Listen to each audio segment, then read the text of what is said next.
OK. Maintenant, dans l'autre document que je t'ai aussi fait parvenir, tu vois que ce document-là, j'ai une petite partie en français puis une petite partie d'un document anglais que j'ai trouvé là, qui ressemblait, je pense, à ce qu'on te montre. Je soupçonne que c'est à Champlain, là. Bref, voici. Donc, diagramme de quartile, un peu comme je l'ai fait dans la première capsule, je te rappelais ce que c'était. Donc, c'est une façon de prendre nos données, de les placer dans 4 cases, 4 sections, si tu veux. Puis là, il faut que dans chacune de ces sections-là, il y ait le même nombre de données. Donc, des quartiles, ce que ça représente, c'est 4 paquets ordonnés, bien sûr, parce que mes données sont en ordre, pour classer tout le monde. Donc, c'est pour ça que tu as 4 cases. Euh, Entre le minimum et le maximum, entre la plus petite et la plus grosse donnée, tu as donc vraiment 4 sections. Visuellement, ces sections-là, ils n'ont pas l'air de la même grosseur. C'est pas une question de grosseur, c'est une question de quantité de données dedans. Donc, il y a le même nombre de données dans chacune de ces sections-là, dans chacune de ces parties-là. Ce que ça montre, la taille de la patente, c'est la grosseur de la patente visuellement à l'horizontale, là. Ça fait juste te montrer si tes données, dans le paquet, sont plus ou moins éloignées les unes des autres, ou si elles sont toutes pognées dans un petit mini-moton, collées, collées, collées, proches les unes des autres. Tu vois, fait que si, mettons, tu regardes le premier diagramme, le diagramme A qui est dans le haut de mon écran, j'ai 4 parties, j'ai 4 cases dans lesquelles mes données ont été placées. J'aurais peut-être l'impression que dans la troisième partie, il y a moins de données, mais c'est faux. Ça veut juste dire que comme cette section-là, elle est toute petite, ça veut dire que les données sont très près les unes des autres. Elles se ressemblent beaucoup les unes par rapport aux autres. Puis, dans la quatrième partie, celle de droite, tu as l'impression que le paquet il est grand, mais en fait, il n'est pas grand. Ça veut juste dire que dans ce paquet-là, il y a le même nombre de données qu'ailleurs, mais c'est juste qu'elles sont plus éloignées les unes par rapport aux autres.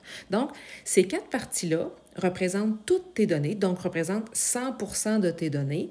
Puis comme on a séparé ça en 4 parties égales, on peut dire qu'il y a donc dans la section de gauche, dans la première partie, 25% des données, le quart. Dans la deuxième section, il y a aussi 25% de tes données. Dans la troisième, il y a 25% de tes données. Et dans la dernière, il y a aussi 25% de tes données. Mais tu sais, 25%, c'est un quart. Donc, c'est pour ça qu'on peut dire qu'il y a ici un quart des données, un quart des données, un quart des données et un quart des données. Toi, un peu plus loin dans ce document-là, à la prochaine page, tu vois ici, on commence à te donner des exemples avec tes données. On te dit que Q1, là, je suis ici, là, Q1, ça représente ce qui est plus grand que le quart des données. Tu sais, Q1, là, c'est ici, là, j'ai le quart de mes données. Q3, c'est ce qui est plus gros que le 3/4 de mes données, parce que ici, j'ai le quart de mes données, ici, j'ai le quart de mes données, dans cette section-là, j'ai le quart de mes données. Donc, techniquement, avant Q3, j'ai le 3/4 de mes données. Tu comprends? C'est que j'ai fait 3 séparateurs, donc 4 sections comme ça. Bon, maintenant, je m'attarde un peu à cet exemple-là, si tu veux bien. Je pense que ça va t'aider aussi à comprendre la suite des choses, là. Donc, tu as 13 données. Q2 est en plein centre. Ça, c'est la donnée numéro 7. Ensuite, il y avait 6 données à gauche de Q2. Donc, c'est pour ça qu'on a fait une séparation entre le 2 et le 4. On obtient 3. Là, je te fais juste te rappeler vite comment on a fait ça. On a pris 2 plus 4 divisé par 2.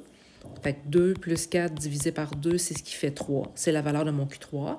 Puis pour trouver Q3, on a regardé à gauche de Q2. On a 6 données. On a séparé ça en 2 paquets égaux. Donc, entre le 12 et le 13, c'est 12,5. Pour le calculer, on fait, excuse-moi, là, j'écris mal, 12 plus 13 divisé par 2, c'est ce qui a fait le 12,5 que tu as ici. Ça va? Donc là, on a nos séparateurs. Puis là, nous, ce qu'on veut, tu sais, c'est déterminer si, par rapport à cette série de données-là, j'aurais peut-être la présence de données éloignées, ce qui m'amène à cette page-ci. Donc là, je vais juste descendre pour te montrer les choses. En anglais, il parle de interquartile range. Nous, en français, on dit l'étendue interquartile. Ça va? Fait que je vais continuer de l'appeler de même, là, je suis plus à l'aise. Mais, tu vois, ce que je te disais tantôt, là, le quart de mes données dans chaque paquet, c'est ce que tu as ici. Tu sais, dans le centre, là, dans le paquet central, la boîte rectangulaire qu'on voit dans le diagramme de quartile, c'est la moitié de nos données qui se trouvent là-dedans. Puis ça, c'est les petites branches qu'on a de part et d'autre, la moustache qui nous montre l'étendue globale de notre diagramme de quartile. Bon, maintenant, on y va. L'étendue interquartile, c'est donc ce qui t'appelle à Bishop, cette patente-là, UKR, ça va? Maintenant, on fait toujours Q3 moins Q1. Tu sais, c'est comme une distance. On veut savoir c'est quoi la longueur de cette boîte-là. Donc, ça nous donne, tu sais, une taille, une étendue, là, pour nous dire nos données sont-elles bien gros éloignées les unes par rapport aux autres? Est-ce que ma boîte centrale, elle est très longue ou très compacte? C'est juste ça que ça donne comme indication, cette patente-là. Maintenant, nous, ce qu'on veut, c'est vérifier, donc, est-ce que j'ai des données éloignées? Ça, c'est les outliers qui t'appellent. Donc, c'est des données aberrantes, des données éloignées, des données qui se démarquent par rapport à tes données générales. Tu sais, tu regardes ça et tu fais comme, voyons, il est donc bien bizarre, lui. Mettons que tu as une série de données, tu as des résultats à un examen de maths, puis tout le monde là, se trouve, mettons, entre 60 puis 75 comme note. Mais là, tu as quelqu'un dans la classe, une personne qui a eu 3 On s'entend-tu qu'elle, par rapport à l'ensemble de son groupe, elle se démarque? Tu sais, elle a eu 3 cette personne-là, puis tout le monde a eu des notes entre 60 et 75. Fait qu'on ne peut pas dire qu'elle se démarque de façon positive, dans le sens où elle se trouverait à avoir le meilleur résultat de la classe, mais elle est quand même une donnée éloignée par rapport au reste. Elle se démarque trop, elle est trop basse à gauche, inférieure à Q1. Donc, c'est pour ça que nous, ce qu'on va voir, c'est, on veut déterminer ça. J'ai-tu des données éloignées qui vont faire en sorte que ça me dirait, cette donnée-là, elle n'a pas d'affaire là. Cet élève-là, il est mal classé. Il n'aurait pas dû être dans un cours de maths forte, mais il a été placé là parce qu'il y a eu une erreur administrative. Puis là, je fais un examen, puis je m'en rends compte. Je me dis, voyons donc, ça se peut pas. Il y a eu 3 puis tout le reste de mon groupe a eu super fort. Donc, ou ça me dit, j'ai quelqu'un qui a vraiment besoin d'aide beaucoup. Il se passe quelque chose. Là. Il arrive quelque chose dans sa vie. Il a sous-performé un examen. Mais ça veut juste dire, fais attention. Là, cette donnée-là, tu ne peux pas la traiter comme les autres. Il se passe quelque chose de spécial avec. Maintenant, le calcul qui est là, tu sais, là, Q1 moins 1,5 fois IQR, j'en ai parlé dans mon autre petite capsule, puis la même chose pour Q3 plus 1,5 fois l'étendue interquartile. Ça, c'est tes frontières. Puis là, on regarde par rapport à ces deux frontières-là, je te les ai montrées ici dans le dessin là, de la courbe normale. Là. Qui se démarque? Maintenant, pourquoi on prend 1,5 fois cette étendue interquartile-là? Regarde, c'est simple. Je pense qu'il ne t'en a pas parlé, ton prof, mais c'est super niaiseux. Bon, ton étendue interquartile, c'est la longueur de cette boîte-là. Si tu regardes en dessous, là, ce graphique-là, je l'aime bien parce que je trouve qu'il est clair pour ça. Ça, c'est la longueur de la boîte où la moitié de mes données sont placées. 50 de mon groupe est là-dedans. Maintenant, 1,5 fois cette boîte-là. Si je me tasse de Q1 qui est ici, puis que je me tasse de 1,5 fois, regarde, je me tasse de une fois mon étendue interquartile, puis ça, c'est la moitié d'une étendue interquartile. Ça fait que c'est pour ça qu'on se dit, si j'ai quelqu'un qui est là dans ce côté-là, c'est pour ça qu'il te parle de ça. Là. S'il y a quelqu'un qui est de ce bord-là, en bas de cette frontière-là, je vais le considérer comme une donnée éloignée. Mon élève qui avait 3 alors que tout le reste du groupe se trouve à être super fort, là, c'est lui qui est ma donnée éloignée. Il y a quelque chose de spécial avec lui.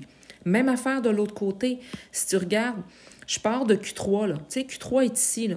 Si je pars de Q3 puis que je regarde 1,5 fois l'étendue interquartile. Ça, c'est une fois l'étendue interquartile. Je me tasse de cette boîte-là, là, qui est la même longueur que la boîte centrale, puis la moitié d'une autre, regarde. Ça, j'arrive vraiment, vraiment à cette frontière-là, qui est la deuxième frontière.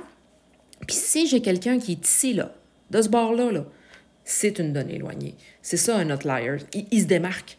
Il se démarque trop. Genre, tout le monde a une moyenne de groupe qui se trouve, je ne sais pas, là, un examen catastrophique. Là.